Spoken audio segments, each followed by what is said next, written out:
우리 다 함께 마가복음 9장 9절에서 13절 말씀 봉독하도록 하겠습니다. 마가복음 9장 9절에서 13절입니다.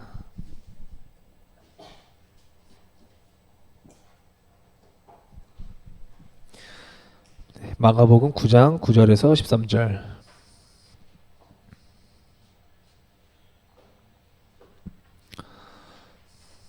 다 찾으신 줄로 믿고 다 같이 함께 봉독하도록 하겠습니다. 시작.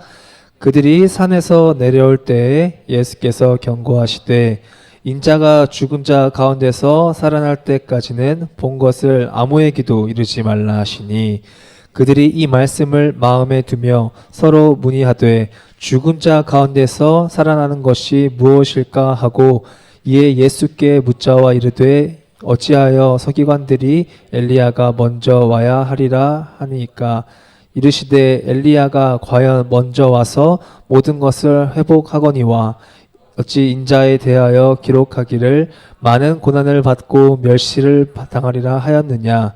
그러나 내가 너희에게 이르노니 엘리야가 왔으되 기록된 바와 같이 사람들이 함부로 대우하였느니라 하시니라. 아멘. 네, 이제 다 함께 우리 이두성 목사님께서 나오셔서 예수님의 부활을 알도록 허락된 자들이라는 제목으로 말씀 선포해 주시겠습니다.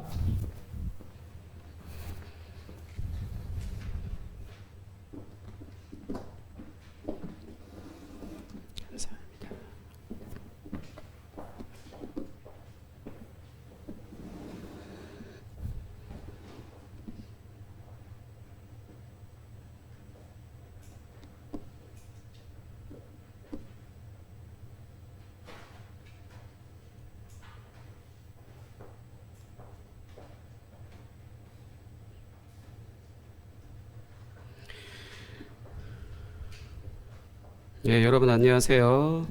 안녕하세요. 예, 지난 말씀 잠깐 요약한다면은 예수님께서 세 명의 제자들만 베드로, 요한, 야고보 이 세 명만 데리고 이제 산 위에 오르셨고 그 자리에서 영광스럽게 변형되셨었어요. 변형됐다. 그냥 그 자리에서 빛을 발하고 완전히 깨끗하게 그렇게 보이셨다 뭐 이런 표현인데 그것은 이제 그렇게 보이신 이유는 예수님을 이제 죽을 각오를 하고 따른 사람들의 이제 과정 또는 결과라고 할 수도 있습니다. 왜냐하면 계속해서 내가 죽을 거야, 내가 많은 고난을 받을 거야, 죽을 거야, 다시 살아날 거야 이런 표현을 계속해서 쓰시잖아요. 그러니까 무슨 말이냐면은 그러면서 이제 자기 십자가를 지고 나를 따르라 라고 하셨잖아요. 죽을 각오를 하고 따라오라라는 거죠. 이 세상의 기준 말고 이 세상의 기준으로 혹시 죽거나 그렇게 다치거나 아플 수도 있다 뭐 이런 표현이신데 그렇게만 들으면 되게 힘들잖아. 그렇게만 예수님 따르는 게 그런 거다라고 하면은 누가 따르겠어요? 그 힘들고 싶은 사람 딱 있겠어요? 없지. 무언가 지금보다 더 낫기 위해서 더 좋은 것을 추구하는 게 사람의 기본적인 심리인데 예수님도 자기 십자가를 지고 따르라고 말씀하셨지만 그 다음에 이제 이렇게 영광스럽게 변형되어지는 그런 모습을 보여주시는 것으로 인해서 이 예수님을 믿고 죽기까지 따른 사람들에 대한 결말 끝에 가서 이렇게 영광스러운 것이 기다리고 있고 또 영광스러운 분이 나를 기다리고 있다라고 하는 것을 알려주시기 위한 것이라고도 이 말씀을 드렸어요. 그래서 이제 예수님은 이제 오늘 말씀에서는 이렇게 특별히 세 명의 제자만 데리고 갔었고 그때 보여주셨던 그 장면을 이제 예수님이 죽은 자 가운데서 다시 살아날 때까지는 그 누구에게도 똑같은 제자들이라 하더라도 다른 누구에게도 말하지 말라라고 이제 명령을 하십니다. 일종의 비밀이죠. 성경에 특히 이런 비밀들이 되게 많이 쓰여져 있어요. 아예 대놓고 비밀이다라고 하는 이렇게 표현하시는 것도 있지만 거의 뭘 해놓고 말하지 마. 뭘 해놓으시고 누가 알게 하지 마. 뭐 이런 표현들 많이 쓰시는데 그렇게 비밀로 하라고 명령하시는 이유는 그냥 쉬 이런 표현이 아니라 아직 때가 되지 않았다라는 표현이에요. 아직 때가 되지 않았기 때문에 이제 비밀로 하라고 이제 대부분 이제 명령하시는 내용들이 성경에 굉장히 많이 쓰여져 있습니다. 그리고 이제 이런 비밀은 이제 당시에 왜 사람에게 이렇게 비밀로 하는 것들이 있냐, 하나는 그렇게 아직 때가 되지 않았다라고 이야기했죠. 또 한 가지는 어떤 의미가 있냐면 이 비밀이라고 하는 것이 이 비밀을 볼 수 있는 사람들이 특별히 정해져 있다는 거예요. 이 비밀이라고 했을 때 이 비밀은 누군가에게 특정한 사람들에게만 허용되어진다라는 거죠. 그래서 베드로와 야고보, 요한이라고 하는 이 12제자 중에서도 이 3명만 예수님이 그동안 좀 특별하게 여기셔서 데리고 다니셨던 그런 제자들이었기 때문에 이런 제자들에게만 이제 자신이 영광스럽게 변화되어지는 그런 모습을 보여주시는 이유는 예수님이 죽으시는 건 로마 군대에 잡혀서 십자가에 달려서 광장 한복판에 모든 사람이 다 볼 수 있는 그 위치에서 죽으시기 때문에 모든 사람들에게 다 공개되어지는 거다 하더라도 예수님이 부활하시는 것은 그 전에 그러니까 자신이 변형되시는 것을 보여주시고 했죠. 이 부분에 있어서 예수님이 부활하신다라고 하는 것은 모든 사람에게 다 오픈된다라기보단 허락된 사람들에게만 나타나시는 거다라는 거예요. 그러니까 우리가 오늘날 예수님이 진짜 부활했어요? 뭐 역사적인 증거 있어요? 뭐 이렇게 물으면 정말 솔직히 말하면 답을 할 수 있는 게 없어요. 왜냐면 역사적 증거는 없으니까. 근데 성경에서는 예수님이 부활하셨다라고 이 말씀을 하셨죠. 그렇기 때문에 우리는 그 말씀을 믿는 것이지 역사적으로 죽은 사람이 어떻게 다시 살아? 뭐 이런 것들을 과학적으로 증명하고 뭐 그런 것들로 증명할 그런 것들이 아니다라는 거죠. 그러니까 예수님이 죽으시는 건 모든 사람들에게 다 공개되어지는 거지만 예수님이 부활하신 건 자신이 그러니까 그거를 보여주고 믿게 하고 따라오게 할 사람들에게만 이제 보여주시는 특별한 것이다라는 거예요. 그걸 지금 물론 이 3명의 제자만 봤다고 해서 나머지 이제 나머지 9명의 제자는 뭐 배제됐다 이런 표현이 아니라 그냥 3명만 특별하게 보여준 것이 그런 의미다라는 거죠. 예수님의 부활은 특별한 사람들에게만 자신에게 이제 특별히 허용된 사람들, 특별히 허락된 사람들에게만 이제 보여지는 것이다라는 거예요. 그래서 이제 제자들은 죽은 자 가운데서 살아나는 게 뭐야? 도대체 이 뭔 말이야? 이렇게 자기들끼리 이제 서로 대화하면서 이렇게 막 대화를 하는데 정작 예수님한테 묻는 건 뭘 물어보냐면 갑자기 뜬금없이 엘리야 얘기를 꺼내서 사람들이 그러니까 서기관들이 그러니까 예수님한테 그러니까 제자들이 말하는 게 사람들이 엘리야가 먼저 와야 된다고 하는데 이거 뭔 말이에요? 이렇게 또 뜬금없는 우문현답이라고 해야 되나? 동문서답이라고 해야 되나? 뭐 그렇게 질문을 하고 있어요. 이거는 또 뭐 어떤 의미냐면 구약 성경에서도 엘리야가 먼저 와야 된다라고 써 있어요. 엘리야가 먼저 와야 된다고 있던 거고, 그리고 이제 유대인들이 계속 이것을 계속 뭔가 중요한 것처럼 계속 말을 하고 다니니까 유대인들 중에 모르는 사람이 없었던 것 같은데, 그거에 대한 성경의 답이 뭐냐면 엘리야라고 하는 존재, 이미 죽었지만 그 엘리야라고 하는 존재가 다시 와서 아버지의 마음을 자녀에게로 돌리고 그리고 자녀들의 마음을 아버지께로 돌이킨다라고 기록이 되어져 있어요. 그러니까 엘리야라고 하는 사람이 죽었다가 환생해서 돌아와서 하는 게 아니고, 엘리야가 온다라고 하는 건 이제 엘리야의 역할 같은 것들을 하는 누군가 이제 있다라는 것인데, 그 사람이 이 세상에 예수님보다 먼저 와서 뭐 이제 뭐를 선포하냐면 회개하라라는 거지. 회개하라라고 하는 거. 그러니까 세례 요한이에요.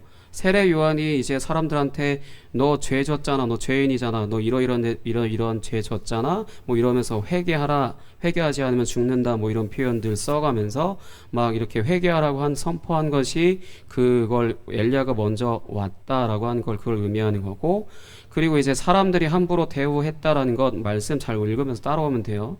사람들이 함부로 대우했다는 것은 헤롯 왕의 죄를 고발했다가 그 헤롯 왕으로 인해서 불의한 죽음을 당한 거. 헤롯 왕이 그러니까 뭔가 좀 비상식적인 결혼을 했어요. 비상식적인 결혼을 한 것을 이제 세례 요한이 이제 죄를 고발을 했지. 그러고 나서 이제 헤롯 왕이 감옥에 가둬놨다가 이제 나중에 어떤 잔치에서 공개적인 자리에서 이제 세례 요한의 목을 베는 굉장히 비참하고 불의한 이런 죽음을 말을 한 거예요. 근데 예수님과 제자들이 이런 표현을 이제 대화를 오고 간 건 진짜 쓸데없이 맥락 없이 질문하고 그런 것이 아니고 예수님도 이런 것들을 동일하게 겪어야 된다는 거죠. 그렇게 엘리야가 먼저 와서 아버지의 마음을 자녀들에게 돌이키고 하나님 아버지의 마음을 자녀들에게 돌이키고 그리고 자녀들의 마음을 하나님 아버지께로 돌이키는 것, 그것을 이제 예수님도 동일하게 하는 건데 세례 요한처럼 불의한 죽음을 죽는, 또 그것도 겪는다라는 겁니다. 그러니까 예수님은 이 일을 위하여서 이제 많은 고난을 받고 죽임을 당하게 되는데, 이렇게 고난을 받고 죽으시는 것은 어떤 의미냐면 하나님께서 자신의 택한 자들을 사랑하신다라는 것을 증명하시는 거예요. 이제 예수님이 많은 고난을 당하시고 십자가에서 죽게 되시는 것은 하나님께서 자신의 택한 사람들, 내가 소찬이를 얼마나 사랑하는지를 보여주시기 위해서 이제 자신의 아들을 십자가에서 죽게 하셨다라는 거죠. 그러니까 이것을 본 사람들이 하나님이 우리를 사랑하셔서 이 일을 행하셨대라는 것을 이제 알게 되잖아요. 그러면은 그분의 죽음이 개죽음이라고 느끼는 게 아니라 그분의 죽음이 이 정도까지 나를 사랑하시는구나 라는 것이 이제 마음으로 믿어지기 시작을 하는 거고, 그렇게 마음으로 믿어지기 때문에 이제 죽기까지 내가 죽을 수도 있다라고 하는 각오를 갖고도 이제 예수님을 따르는 그 길을 이제 나서게 되는 거죠. 그러니까 예수님은 물론 불러서 나를 따르라라고 이렇게 표현을 하시지만 예수님을 따르는 거에 있어서 오늘날 우리는 강요받는 게 전혀 아니에요.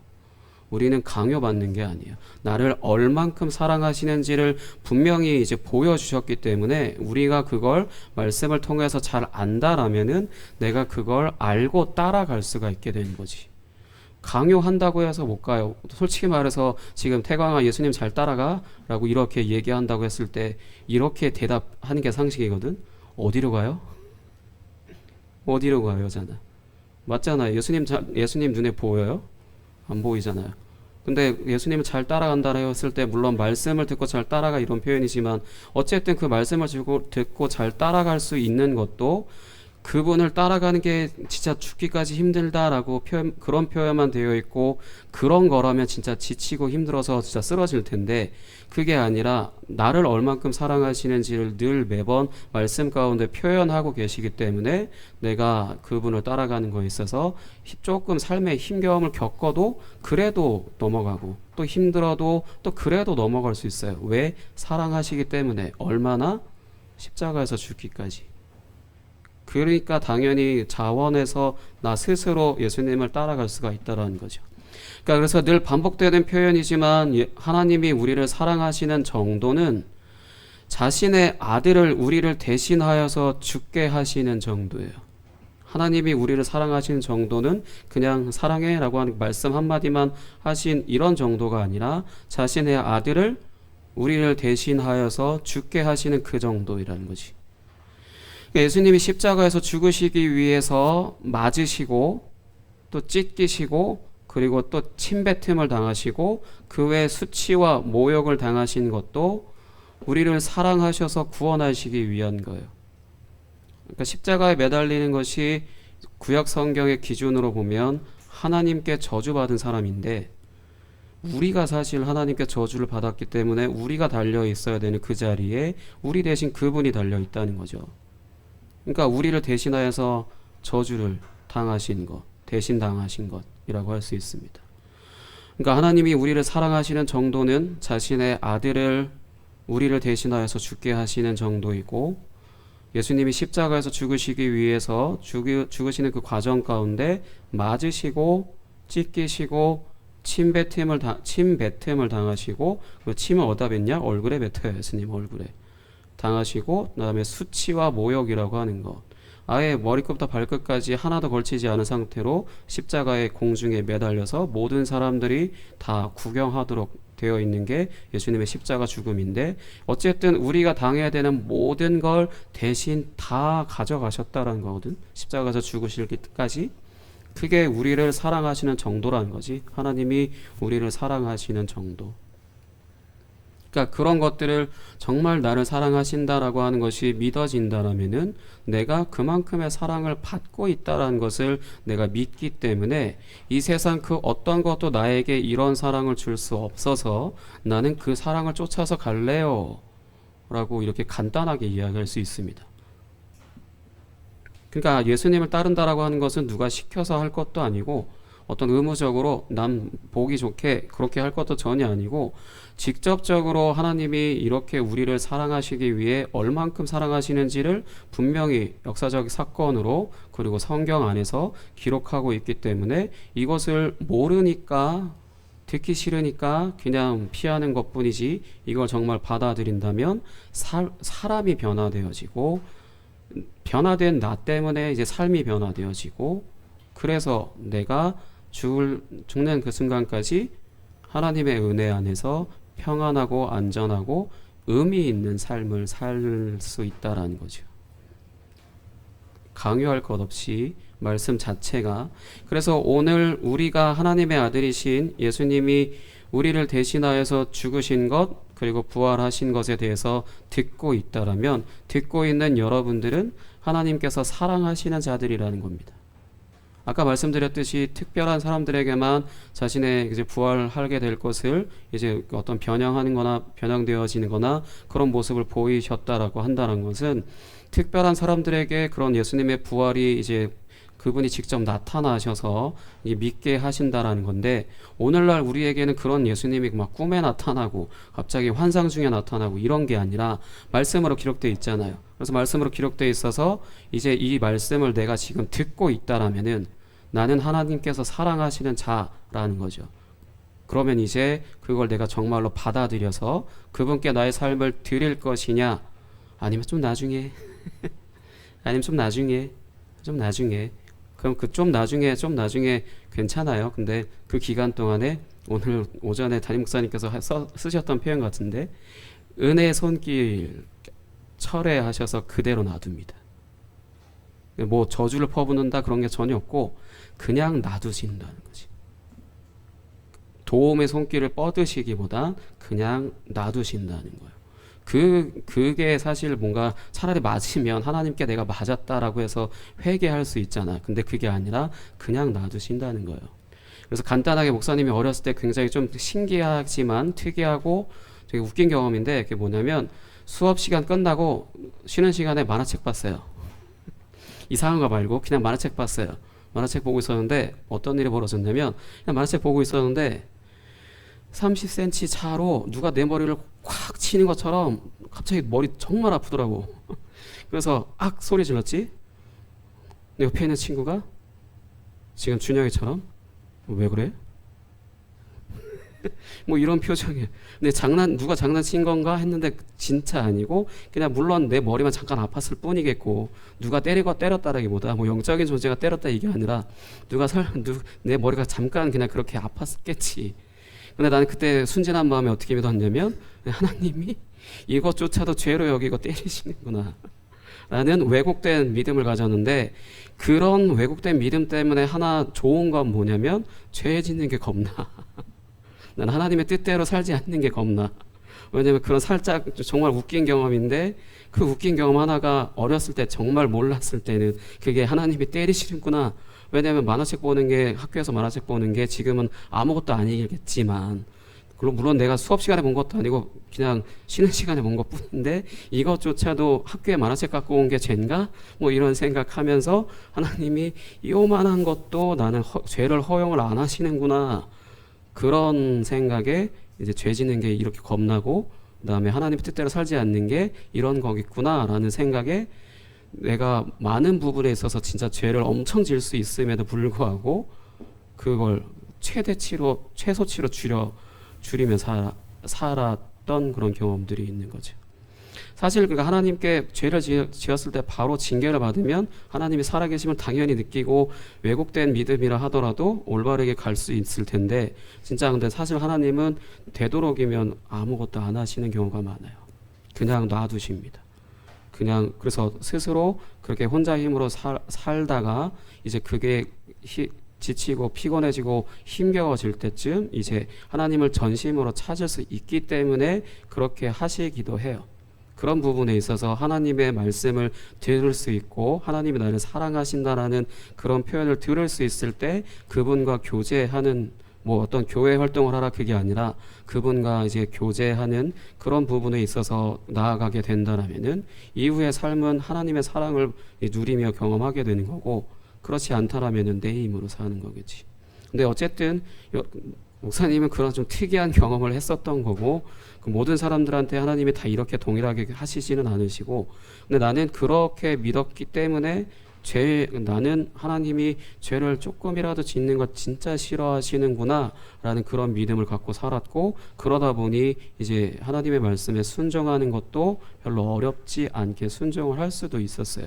왜냐하면 이것보다 순종하지 않는 것보다 순종하는 게 더 좋은 거다라는 것을 계속해서 알고 경험하게 되었다 보니까 그런 부분이 있었습니다. 그리고 오늘날도 여러분들 마찬가지로 뭔가 하나님이 여러분들에게 어떤 액션을 하시지 않으셨다 하더라도 그냥 예수님이 우리를 대신하여 죽으셨다라고 하는 것, 그리고 다시 살아나신 분이시다라고 하는 것, 그런 복음을 여러분들이 지금 귀로 계속 듣고 있다라면은 여러분은 이제 하나님께서 사랑하시는 자들로 이제 특별히 하나님께서 구별하셨다라는 거고, 그 사랑을 매주 이제 목사님의 말씀을 통하여서 계속 그 사랑을 여러분들에게 계속해서 전달하고 계시고 부어주고 계신다라는 겁니다. 그 부분을 여러분들이 빨리 캐치하고 잡는다든지 아니면 나중에 미룬다든지 하는 건 하나님도 여러분들에게 있어서 그거 존중하시는 의미로 여러분들에게 맡겨놓기 때문에 여러분들이 무엇이 더 옳은지 한번 잘 진심으로 생각해 보세요. 그럼 생각해 보시고 판단하시고 결정하시기 바랍니다. 그럼 아까 찬양했던 사랑하셔서 오셨네 함께 찬양하도록 하겠습니다.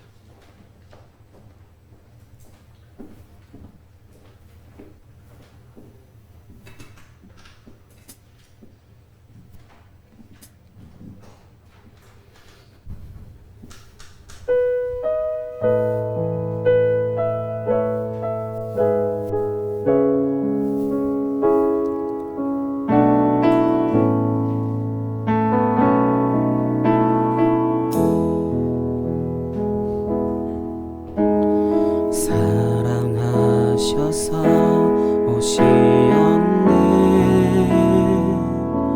말씀하신 대로 본이 되신 예수 얼마나 아프실까. 갈보리 언덕 그 십자가 사랑하셔서 오셨네. 사랑하셔서 오시었네 말씀하신 대로 본이 되신 예수 얼마나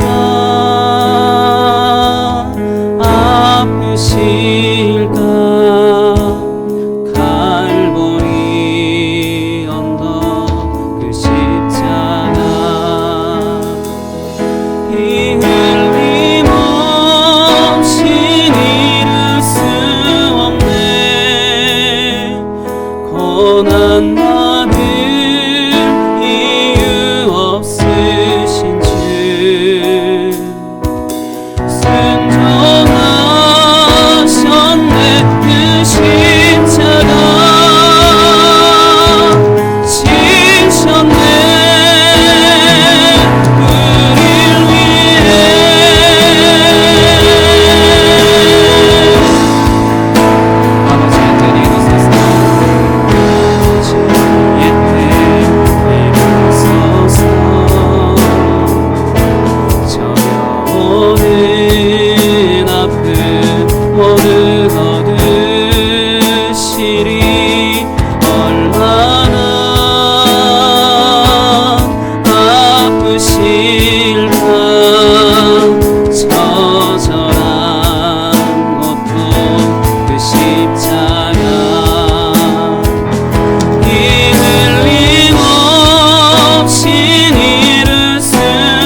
시간 함께 기도하겠습니다. 예수님이 이 땅 가운데 오신 건 여러분들 한 사람 한 사람들을 사랑하셔서 구원하시기 위해 오셨습니다.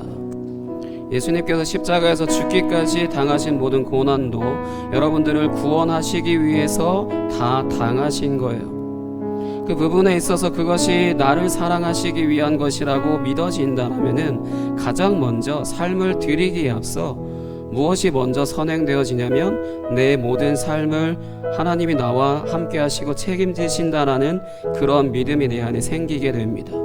그러니 자연스럽게 삶이 편안하고 안전해지고 이제 그러면서 내 마음이 더욱더 커져서 주님께 나의 삶을 드리게 되는 그런 제자된 삶을 다짐하게 되고 또한 입으로 시인하게 되고 그렇게 따라가게 됩니다. 이 시간 함께 기도했으면 좋겠습니다. 사랑하셔서 오셨다라고 하는 그 사랑 날마다 내가 경험하게 하시고 그래서 날마다 주님의 그 사랑 안에 거하게 해달라고 이 시간 함께 통성으로 기도하겠습니다.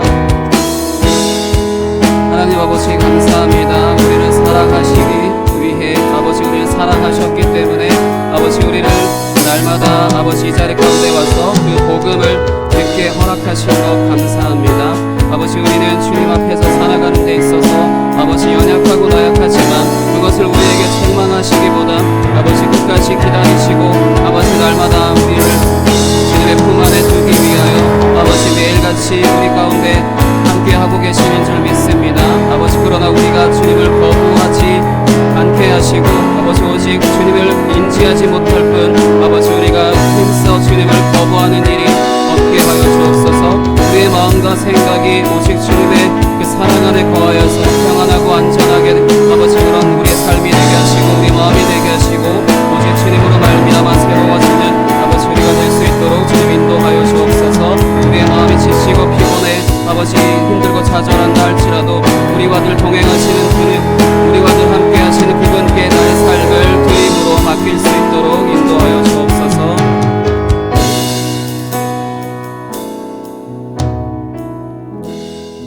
하나님 아버지 감사합니다. 우리를 사랑하셔서 예수님을 우리를 대신하여서 죽게 하시고 그리고 또한 다시 살아나게 하시며 우리가 또한 그것을 특별한 사람들에게만 하나님께서 허락한 사람들에게만 보여주시는 그런 부활의 그 복음을 아버지 우리가 매주 듣게 허락하신 것 감사합니다. 그러므로 우리는 주님께서 특별히 사랑하시는 그런 존재라는 것을 아버지 말씀 가운데 알게 하시고 그것으로 인하여 우리의 삶이 주님 안에 있고 우리의 삶이 주님이 다 편안하고 안전하게 책임지신다는 것을 우리가 믿음으로 그렇게 맡기며 살아갈 수 있도록 인도하여 주옵소서. 오늘도 귀한 헌금으로 드린 손길들 주께서 함께 하시고 아버지 날마다 주님의 은혜로 가득 채워 주옵소서. 감사합니다. 살아계신 예수 그리스도 이름으로 기도하였습니다. 아멘.